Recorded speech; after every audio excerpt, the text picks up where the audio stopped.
ঠাকুর বলছেন এক জায়গায়, এটা তো আমরা জানি, এই আধ্যাত্মিক হলে, ভগবান লাভ হলে হয়টা কি। যে শ্রীকৃষ্ণ যেমন বলেছেন, দুঃখে না গুরুণা আপি না বিচাল্যতে। ঠাকুরের তখন অত্যন্ত কষ্ট, ক্যান্সার হয়েছে। আমরা জানি, হরি মহারাজ এসে জিজ্ঞেস করছেন, যুবক তখন, যে আপনার আজ কেমন আছেন মশাই, মহাশয়কে আজ কেমন আছেন। তো ঠাকুর বলছেন যে বড় কষ্ট, খেতে পারি না, খেতে পারি না, বড় এখানে এখানে কষ্ট। তখন হরি মহারাজ কি দেখেছেন, কিন্তু বললেন, হঠাৎ বললেন, আমি তো দেখছি আপনি মহা আনন্দে আছেন। আর ঠাকুর সেই কথায় সায় দিচ্ছেন, বলছেন যে ও শালা ধরে নিয়েছে।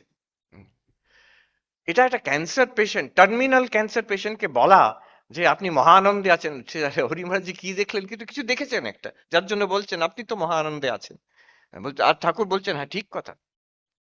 কিন্তু এটা আমরা জানি এই ঘটনাটা, তার পরের ঘটনাটা অনেকেই জানেন না। আবার হরি মহারাজের একটু সন্দেহ হয়েছে। তারপরে ওর স্মৃতিকথায় লেখা আছে, তারপরে এসে আবার ঠাকুরকে একটু আরো প্রিসাইসলি জিজ্ঞেস করছেন যে এই সব যে এই আপনার যে কষ্ট, এটা কি আপনার অনুভব হচ্ছে, এটা কি আপনার অনুভব হচ্ছে, এই কষ্টটা পাচ্ছেন কিনা, মহানন্দে আছেন ঠিক আছে, এই কষ্টটা পাচ্ছেন কিনা।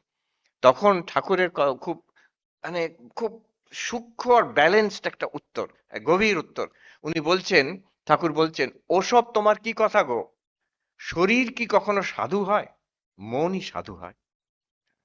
তার মানে শরীরের রোগ শোক জ্বালা এগুলো সব থাকবে, যেমন ছিল তেমন তেমন থাকবে, শরীরের গতিতে শরীর যাবে, কিন্তু মন সাধু হয়। আত্মা ব্রহ্ম ঈশ্বর, তাকে তো আর স্পিরিচুয়ালাইজ করার দরকার নেই, সচ্চিদানন্দ ঠিক, তাকে আর কি করবেন।